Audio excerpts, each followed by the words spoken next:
Blog Talk Radio.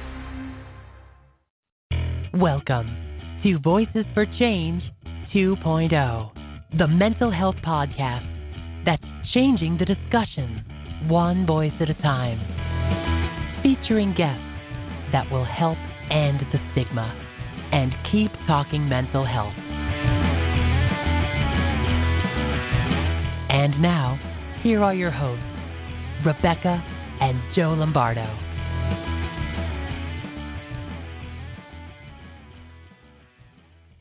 Hey, good morning, everybody, and welcome to Voices for Change 2.0. Yes, welcome to Voices for Change 2.0 on Snowmageddon 2020. The Snowmageddon that we were supposed to have last week that everybody laughed at. Yeah. Because it was barely even half an inch on the ground. Yeah. Is now here in full force and it's cold. And keeping me from seeing Star Wars.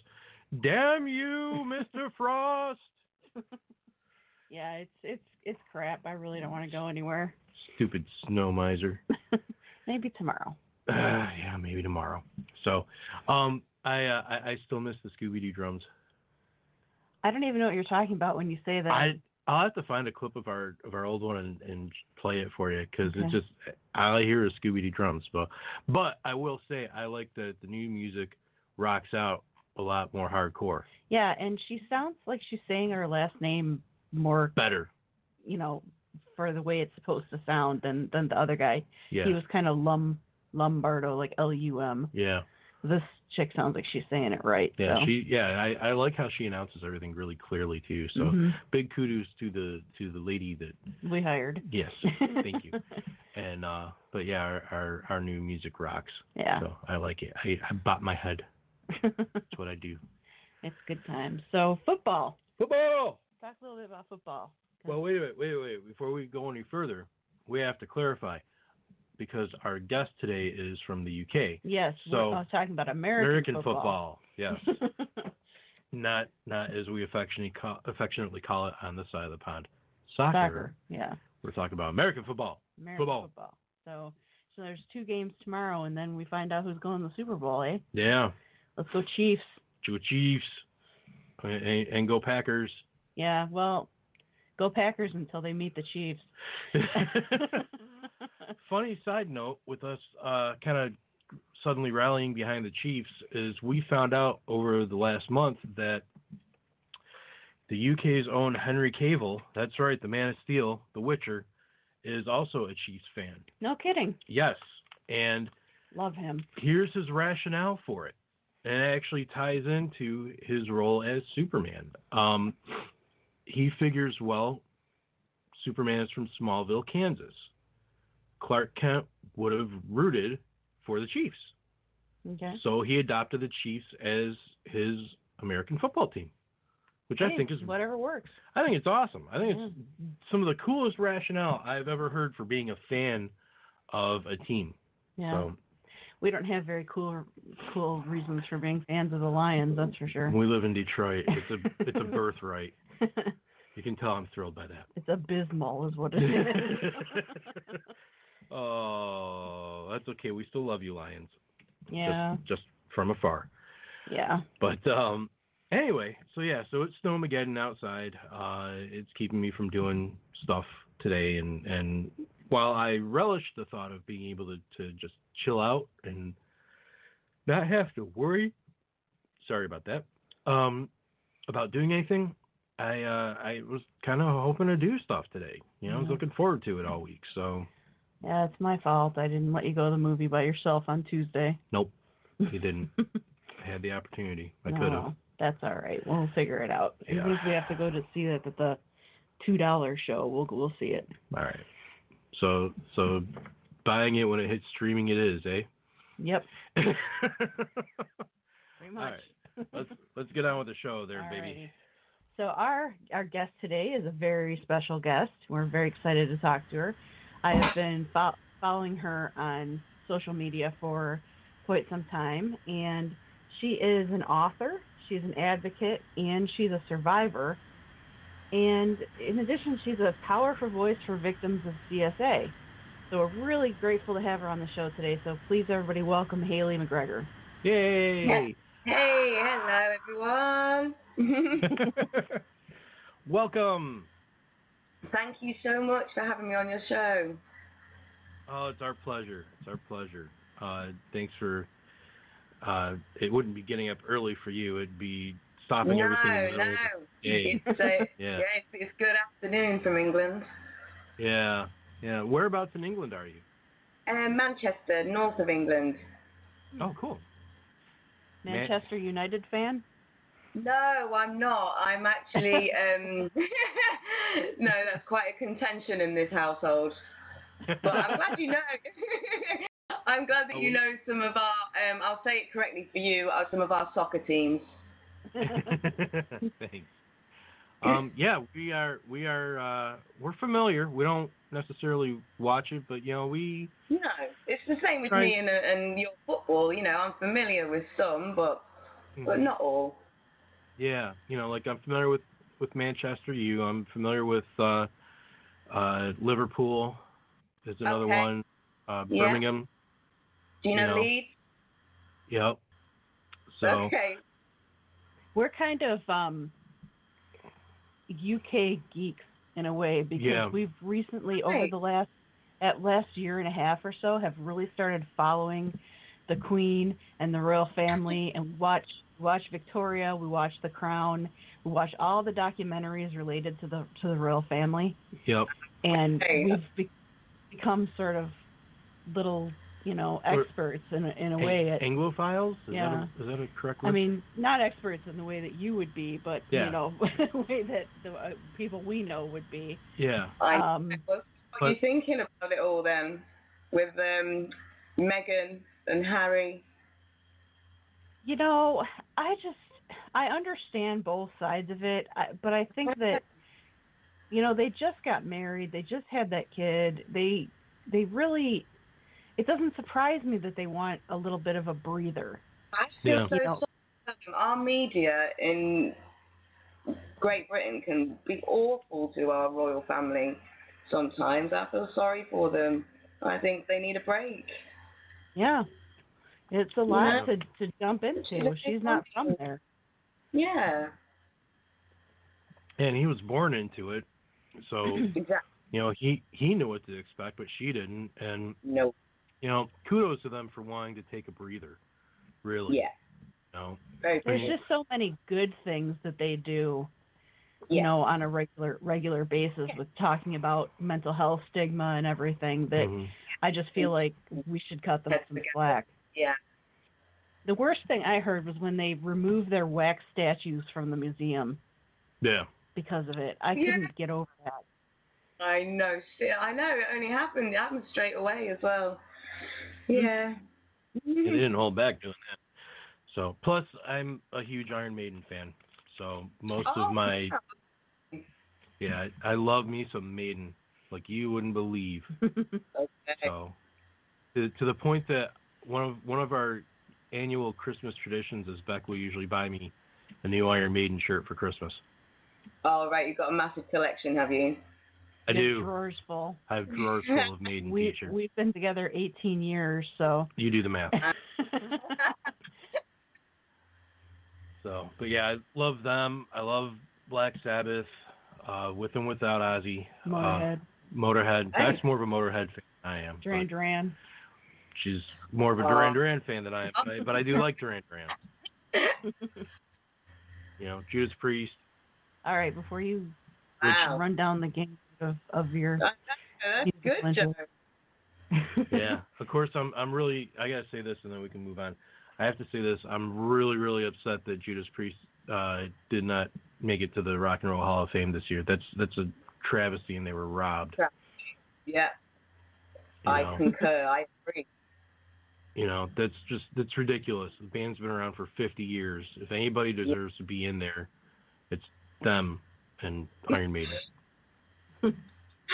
Oh, yes, I agree, Joe. I can hear it straight through the radio. So our little chatty chat is over now. We got to get headed into what we're on the show for. Yes, darling. So we'd like to start off by asking you a question that we ask pretty much all of our guests, and that is, where does your mental health journey begin? Wow. It begins for me 6 years ago now. I was working, I was happy, I was living my life to what I thought was the fullest, and slowly but surely darkness started to creep in. I couldn't get up, I couldn't go to work. I was a self-employed actress. If I didn't work, I didn't earn any money. That meant that I was on the verge of maybe losing my home, losing relationships, losing friends, but I honestly didn't know what was happening to me. I had no knowledge, no education, and was pretty ignorant to anything mental health-wise about myself or anybody else. And I hit what everybody, I think, who goes through these problems, I hit rock bottom, and I had no choice but to pick up the phone and get to the doctors, and these words came out of his mouth, and that was that I was diagnosed with clinical depression, severe anxiety, and it floored me because I didn't know how I didn't know how that could happen, and I had all this shame of not being able to talk about it. So for a year, I lived in complete silence. Nobody knew. Everyone just thought I was being rude, dismissive, lazy, all the stereotypes. And one day, I had the courage, the guts, I don't know, the guts to come out, tell a close friend of mine, tell parents, and slowly but surely I got a nice positive response, people there for me.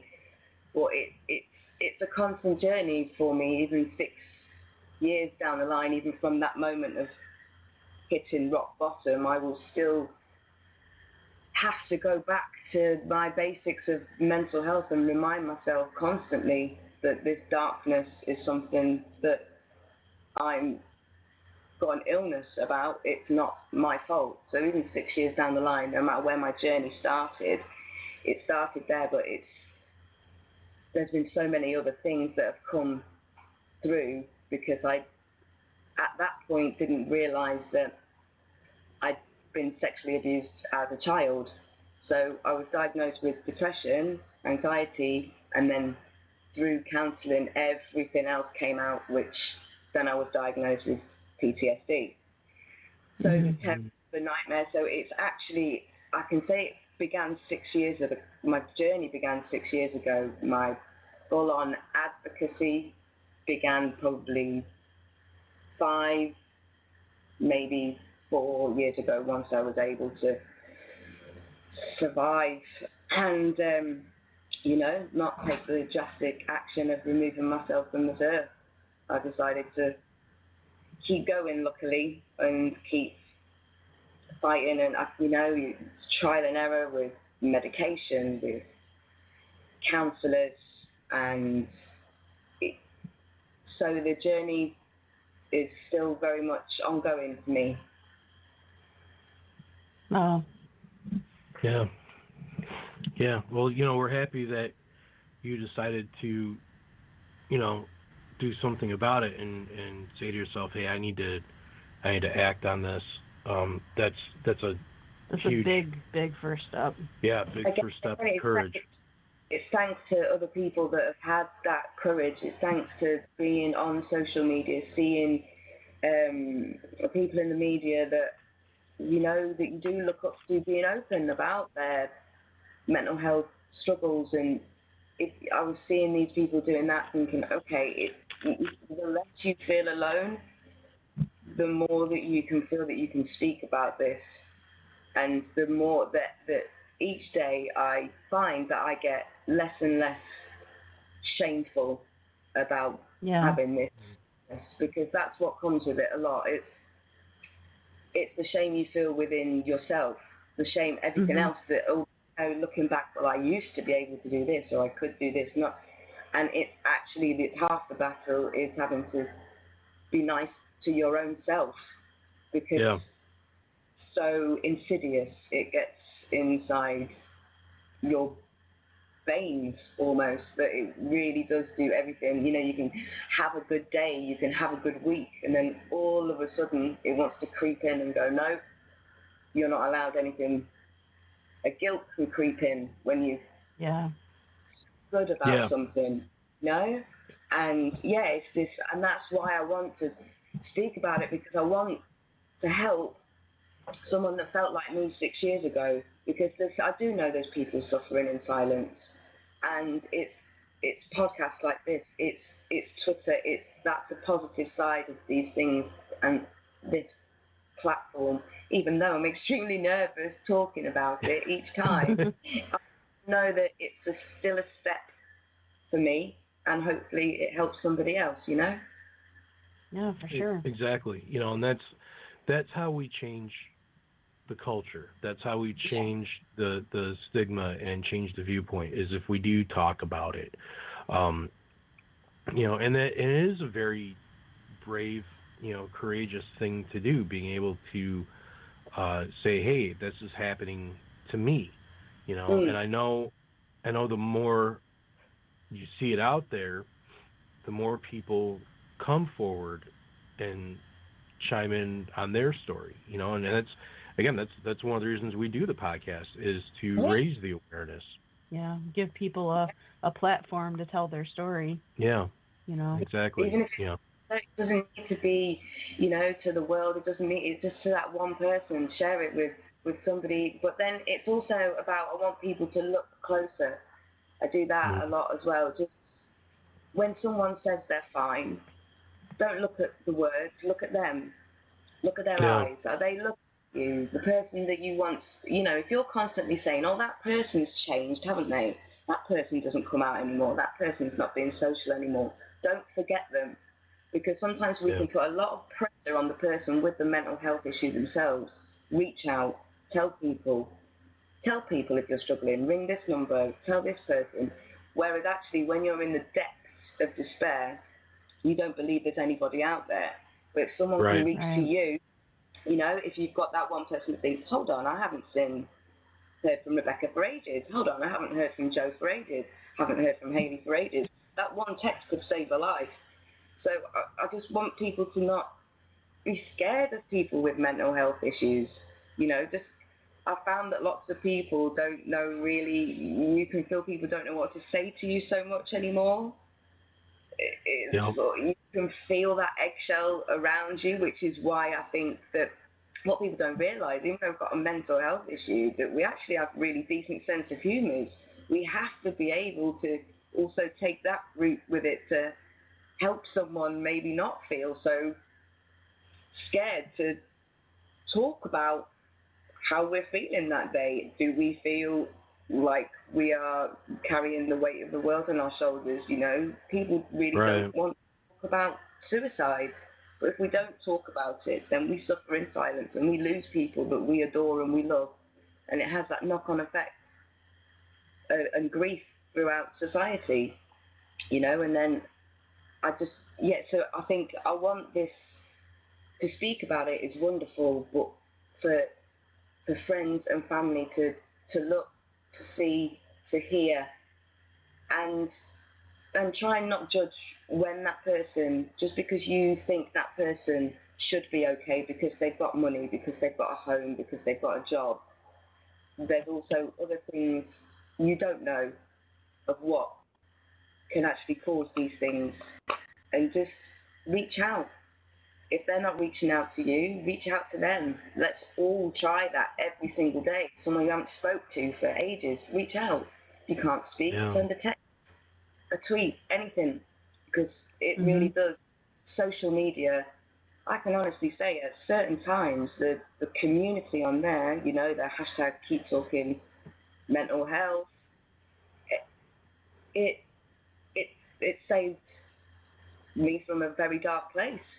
Those strangers, you know, from across the pond, we don't know one another, yet we have private messaged, yet we have tweeted to send support when we both know that we've been struggling. And exactly. I think we need more of a world out there like that. Because we can talk about it as much as we want, but we need the people to reach out and think, okay, we won't just leave these people alone to suffer. Anyway, I'm so sorry. No, it's please. We like to say we prefer that to the monosyllabic yeah, no. So that's. Interrupt me at any point if I do go on. No, it's no problem. But we're in complete agreement. Agreement, is that a word? Agreement. All right, ruining the Queen's English. But yeah, being able to reach out to people, if they're visibly going through something, you can see it. You see it in a person's face, or if you haven't talked with them for a while, or the thing you always see on TV and in the media is, if you're struggling, call this number to reach out, or text this crisis text line to reach out, or sometimes you can't. And sometimes you can't. You're just in so low of a place you don't feel like you're worthy of that help. Nope. So it's up to us as friends and loved ones to be not only self-aware, but aware of those around us and reach out to them and say, hey, are you okay? Sometimes it's all it takes. And then the other thing, too, I wanted to comment on this, is, by all of us talking about it and bringing it more to the forefront, we're not only showing our compatriots that they are, not alone, but we're also educating those that aren't afflicted and telling them, we're still the same people. Mm. We're just struggling with whatever it is we're struggling with. Yeah. Don't be afraid of us. We love you, and we want to be a part of your life, and we want you to be a part of ours. Yeah, and we need you more now than ever. Yep. If you don't want to be around us because we're not fun necessarily to be around at certain parts of the day, we need you. That's what you want to say. Now, more than ever. Right. Mm-hmm. Exactly. So, go ahead. What? I was just going to ask another question. Oh, okay. Well, I was going to say we should ask this one instead of that one because we sort of covered that one. Okay. So you go ahead and ask that question. Okay. Thanks, honey. Yeah, that's what I do. I got your back. Yeah. You know that. So the next question would be, talk to us a little bit about your book, Teacher's Pet.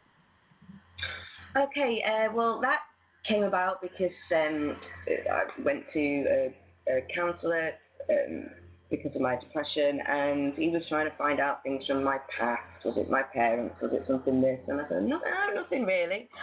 I said, well, honestly, the only thing I think of, I wasn't in a relationship with my drama teacher when I was 12, and he just put his pad down and looked up, and that was the moment that my life changed, because before then I had seen it as a relationship, and through that counselling and through the journey of telling my parents, telling the police, going through the court system here in the UK,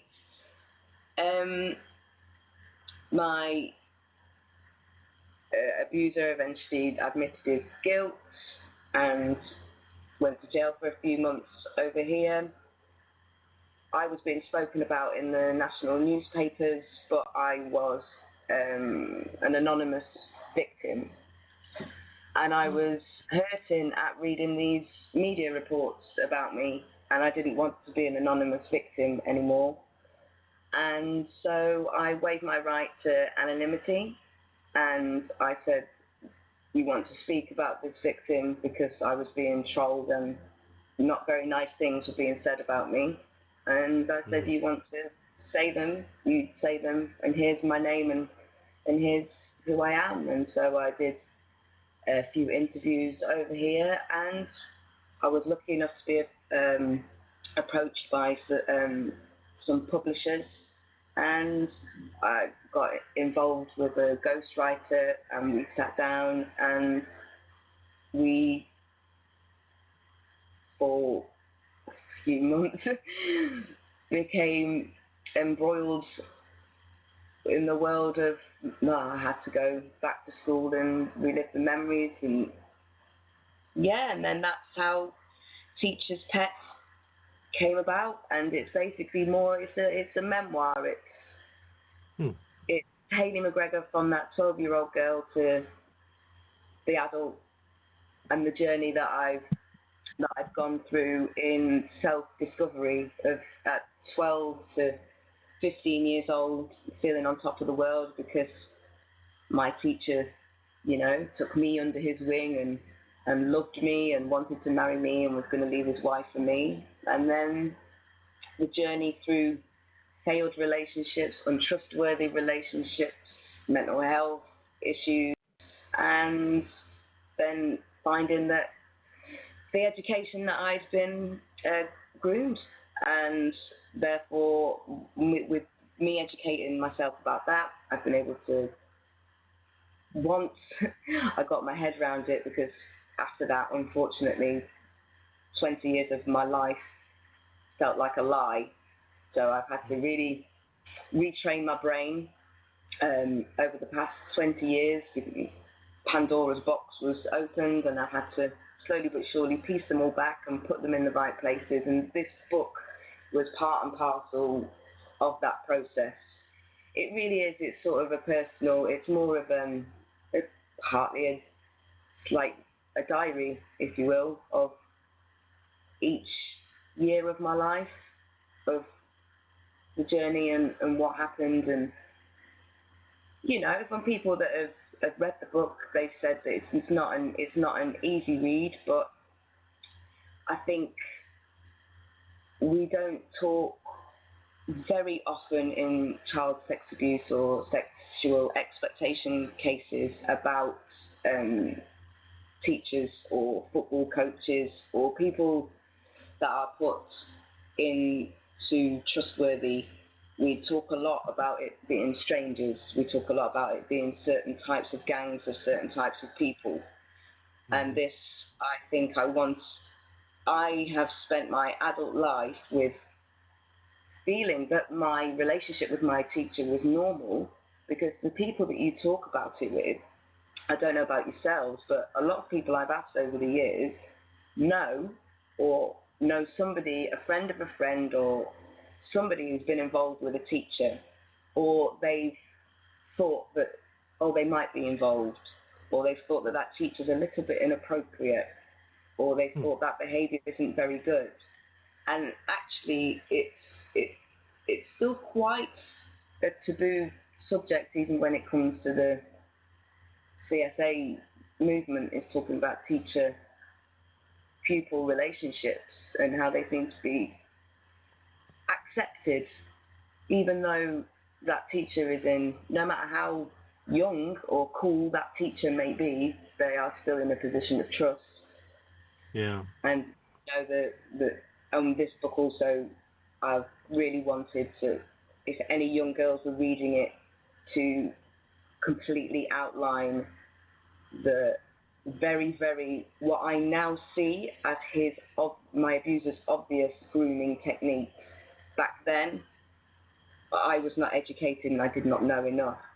So I hope that there can be young girls that read this book and see that behaviour isn't nice, romantic, or kind.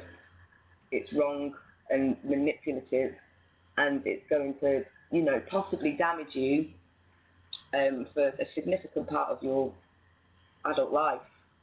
Yeah. If someone can understand it now, then it might help for their future. Because I wouldn't wish this on anybody. When you've got to reevaluate your whole life because of a dirty little secret, you can feel like there's no way out yourself. You feel so ashamed of your own self, whereas actually the person that should be ashamed is the person and the perpetrator. Right. But right. very much goes on the victim. Well, the survivor. Yeah. That was incredibly brave of you too to put down your anonymity on the situation and say, yeah, bring it. This is me and this happened to me. And that I knew how to own it. Yeah, and I think that's incredibly inspirational, that you had the courage to do that. A lot of people wouldn't have. And, it's like you said it, you were getting trolled a lot and you're being attacked and everything. And it's a lot harder to do that when you're doing it to somebody's face. Versus, hiding behind the keyboard. You're right.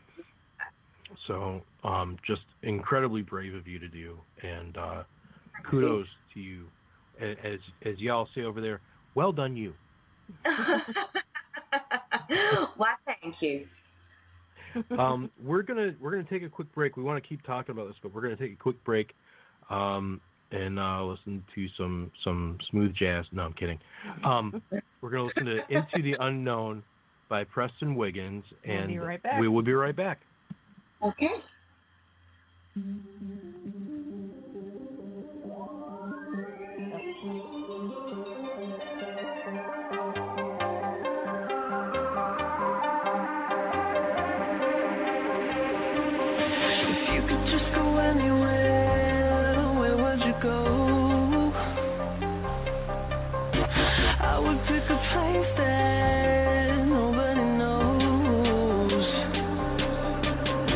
Don't you ever wonder it?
Hey,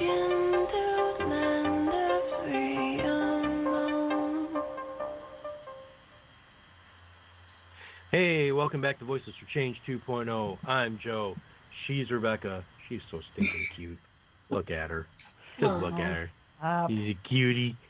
And on the line, we have the lovely, wonderful, and talented Ms.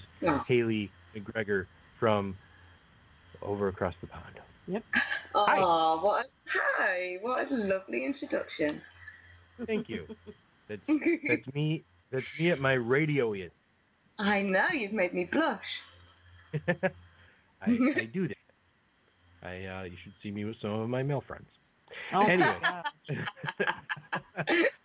don't know where you're going with that, and I'm just saying, just stop. I don't know where I'm going with that right either. Now. So, I'm quite interested. Carry on now. I'm in a good mood. So that's good. Put that there. So, all right. So we were talking about your book, Teacher's Pet. Yeah. And about, you mentioned grooming. So I was hoping you could talk to us a little bit about raising awareness of some of these grooming techniques that abusers use. Okay, yeah, of course. Well, I'm sure it's different for lots of people. For me personally, it was kindness. It was taking all my insecurities of a young teenage girl. I had insecurities with my skin, with my weight, with the boys fancy me, all the same hormones running everywhere. And basically, groomers, from what I'm learning, is they will compliment you and they try and do everything they can to get you on your own at any given situation. So if it's your teacher, with me, you will become, that's why the book is called Teacher's Pet. You will feel like a teacher's pet. Everything will be about you in front of people from a teacher's perspective, how great your work is, how great this is, how great that is. From a private perspective, they'll probably be getting you to do errands for them. They'll probably be trusting you to making you feel more adult. Groomers have this wonderful ability because you can feel when you're young, all you want to do is become older because you're not allowed to do anything. Mm-hmm. So when you've got an adult who is loved by everybody, giving you this attention, you start to pull away from those people and only want to be around that one person. They get this control, and slowly but surely it's like they're putting strings on you so they can become your puppeteer. So if you're noticing an adult, which as 12 to 13, 14, 15-year-old girls, we go through a stage where we feel like all boys are immature. Girls like to, I'm sure, in your high school and college, it's all about being with the older guy. You want, I don't know, that they can take you out in their car, that you just feel boys are immature. So you've got this adult who is willing to buy things for you, treat you, tell you that your parents are being silly, tell you that you can do this, tell you that you're beautiful, tell them that the other boy is silly, and then eventually that, secretly we are boyfriend and girlfriend. Secretly this can happen. Those are the grooming techniques, the kindness, the making you feel like the only person that's word is that means anything is theirs. So whatever they say, you will go along with, and you slowly but surely find yourself almost following them around like a lost puppy. And that can, if no one else, if friends aren't spotting it from around you, then about when, if it's being done to you, because I think even if we're honest, it can be done to us in adult life as well. We talk about people in abusive relationships, if someone's got a narcissistic personality, they can make you feel really good about yourself, but also like you are very alone if you're not with them and them alone. And they gain this control where they make you feel like if anything was to come out, it's going to be your fault. You know, if your parents find out about this, you know, it's my job on the line, it's mine. You know, you will be in just as much trouble as me. You know, and over time they'll start to say certain things maybe about your family, about your friends, that they're not very nice or they're not very good for you, and it's this inkling just getting you slowly but surely to feel that they're the only person that you can talk to. And then you just, you know, young girls, young boys, they fall in love. And once they fall in love and that adult says that they love them and they want to be with them, then you're hooked and you will do anything, and you become a very manipulative and good liar, because unfortunately, unbeknownst to you, you have been lied to constantly, so you've learned to become a great liar yourself. Yeah.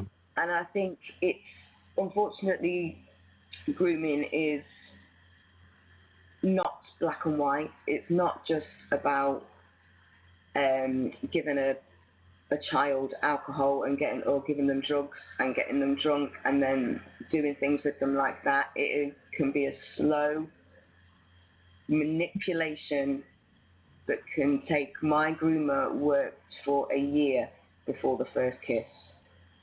So wow. It took a whole year of that school year of making me his teacher's pet, making me his everything, and then getting me to be the lead role in the play, getting me to be one alone on a one rehearsal, getting me to be the one alone going helping with costume in the back office, you know? So those little things were able to happen. And generally as well, for everybody else, if it's not happening to you, just look around, because they will be an extremely popular person. It always happens. Everyone thinks that they, you know, the paedophiles and abusers, that they go around in these cloaks and they hide in corners and they're dark and they're nasty and they're mean. No, they're not. They're right in front of your face. And they're probably generally the most charming and wonderful. And for so many people, when I spoke about what I went through, it was, oh my goodness. Half were, oh, we knew it, he was always too touchy-feely. Half of it was, no. Can't have been, he's too nice, he was a great teacher, he was a great man. And you find that when they come out, you get a lot of people, you know, you can get people being accused with the hashtag #MeToo movement, you can get a lot of people saying yes, and then the other half of the people, because they're blinkered to it and they've seen this wonderful person their whole life, or seemingly they think so, they say no, they couldn't have done that ever. So it's just about really looking into society and looking past what you think you see, looking past what you think you know. And again, you know, listening to shows like this, reading about it, reading other people's stories. And because for me, the grooming was very specific, because he groomed my family as well. He got in with my family. My dad, my family are Leeds United supporters with, I'll say it properly for you, with our soccer over here. So we're Leeds United fans, and so was my abuser. And so my abuser got in through that, and then got in with other friends and friends of family, and then introduced his wife to our family. They become an integral part of your life. And like I say, it's not just children that can be groomed. Adults are susceptible to it as well. So it's just... It's insidious. It is insidious, and I don't want everyone to all of a sudden start to go out into society and think everybody's horrible, because we don't want to feel unsafe in this world. We really don't.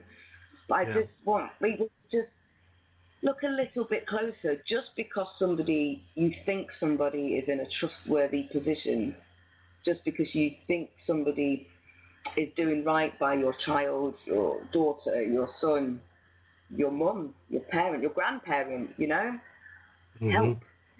Look closer and be there, because, like you say, it's insidious, and once they get you, they've got you for a lot of years.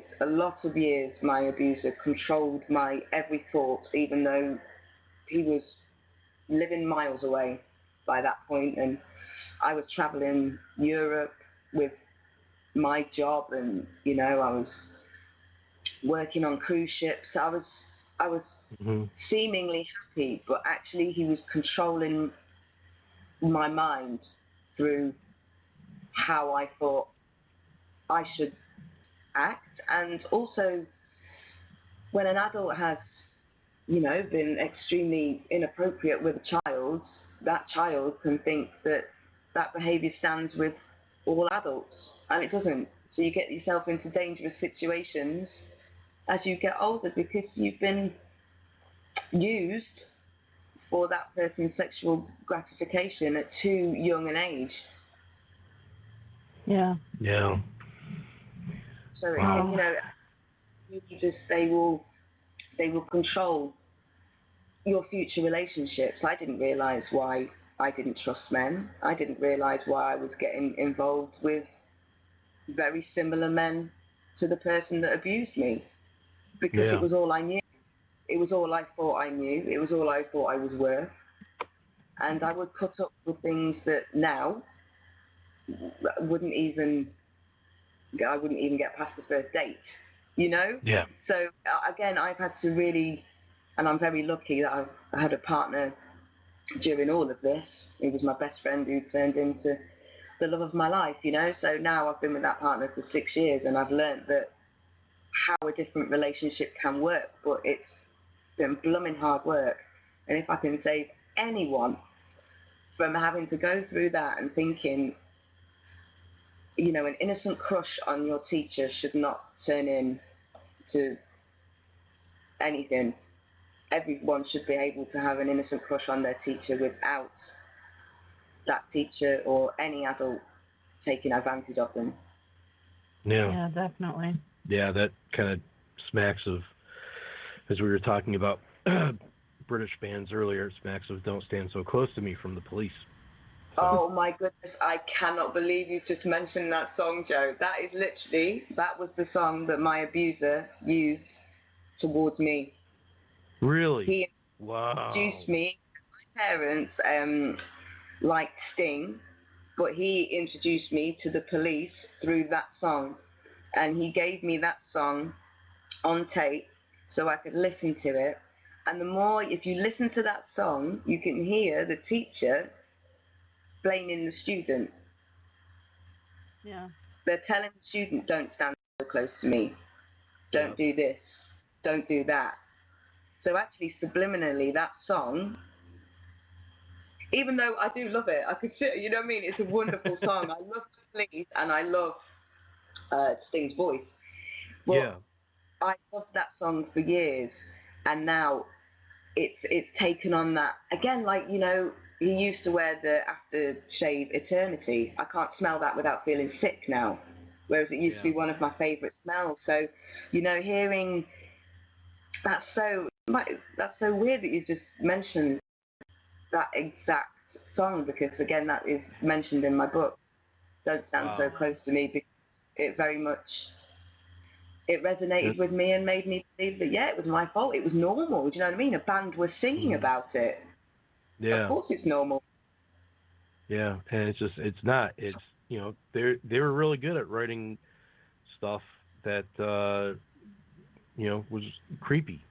Yeah. I mean, every breath you take is about a stalker. It's people think, oh, it's great music, and it is great music. I love the Police. They're a musical influence on me, but some of the subject matter in their songs, it's you kind of go, whoa, So, what advice do you have for anyone who wants or needs to come forward with their story? First of all, be ready and don't do it without having somebody to support you. Tell a friend, tell a counsellor, tell somebody you trust implicitly first, even if it is a stranger, even if it's ringing the Samaritans. And then my only advice is believe in yourself, believe that this did happen to you. If anything that I'm saying is resonating with anybody, this is not your fault, and your abuser has done wrong, and to tell your truth and release your burden. I went to the police. Now, in hindsight, I probably went a bit too soon. I only allowed myself about a month of getting my head around the fact that I'd been abused before I reported my abuser. Now, I reported my abuser because he was still working in schools, and he was a supply teacher, and I was informed that he'd worked in 14 schools in 10 years. So I started to think, well, I can't be the only one. Yeah. I'm going to have to protect your people as well. Going to the police, it might not be right for that individual, but definitely go to a counsellor if you want. I mean, I get a lot of people after they've read my book, they private message me. Anyone's more than willing to private message me through any of my social media for my advice, for my story. But I know it's extremely personal, because going to the police it can be a painful, long process of taking statements. From the moment that I accused my abuser, it was 2 years before he was in court. You might not get justice that you so deserve. Obviously, some people, their abusers might have passed away by now. All I would want anybody to do, whether you think it's been historical, whether it's happening to you now, if you can't say the word out loud, get a book with a lock on it or a diary and write it down in there if you need to keep it safe and you need to keep it your secret. I used to write a lot of poetry, and it was reading back the poetry that helped me eventually tell my parents. It was reading back the poetry that made me realise how I felt and gave me strength when I was telling people, because they're not easy words to say. It's not an easy thing to admit to yourself. Because I do know stories as well of schoolgirls that have a completely different view to me. They think that their teacher is still in love with them. They're still waiting for their teacher maybe to come out of prison so they can run away with them. So again, it's about maybe writing it down, educating yourself, reading about it, looking for other stories, chatting to other advocates, educating yourself. I don't want to put the pressure up for anybody to speak out if it's not the right thing for them to do. But if you can, then please do. Because as much as I'm still fighting this journey every single day, the fact that I told my secret kept me alive. Because there was a point where I was taking this to my grave. And that's not worth it. It's not worth it for anybody out there to keep something that to themselves that might possibly kill them. So you can. Not to mention it, like you mentioned that, he was still working in schools. You almost feel a duty to protect anybody else that he might be abusing. Yes, when I first spoke to the police, it wasn't about protecting myself. It was about protecting other people. And then unfortunately, through the process, I've had to do more and more protection of myself, because I've realised that's what I mean. I probably did it for the wrong reasons at first, because I didn't have enough support or knowledge or a handle on my illness as much as I could have done, because then once Pandora's box is open, then the night terrors start, the insomnia starts, the anxiety of not leaving the house, even, you know, everything can become a catastrophe, you know. Yeah. So. Yeah. I hate to say this, Hayley, but our time is winding down, which really sucks because this has been a great conversation. Could you possibly briefly tell us what your plans are for this year? Oh my goodness! Briefly, to get back out there, I'm hopefully doing some speaking events in July at some mental health blog awards. I'm trying to get my own website set up and hopefully get out there to be a speaker and advocate myself. I've got my own theatre company with my partner Leroy that we're trying to get off the ground to help young people with mental health issues experience the safety of theatre. So we'll do it through acting techniques and use theatre techniques to educate on mental health issues. And I'll say it loud enough so my partner can hear, but I really want to get married and have a baby. No. So that's really, whether that happens this year or not, I don't know, but yeah, watch this space. Well, we're pulling for that, especially on top of everything else. Thanks. So hang on the line. Okay. Really quickly before we have you sign off, just give us your social media links for anybody that might be looking to find you. Okay. Well, Twitter, I'm at Hayley McGregor 1. And if you would like to find my Instagram and my Facebook pages, then it's best to just, I'm not very good on them. It's best to just go to Twitter and my links are on there. I've got a Teacher's Pet Facebook page. You can message me on there at any time. And Instagram I'm not great on, but Twitter really is the platform that I use the most, and it's at Hayley McGregor 1, and contact me at any point that you want with any questions. Okay, sounds good. Well, stay on the line. We're going to finish out the show with the song Back to Life by Michael Mott. See you guys next week. We'll see you guys next week. Thanks for tuning in. Thank you. Bye.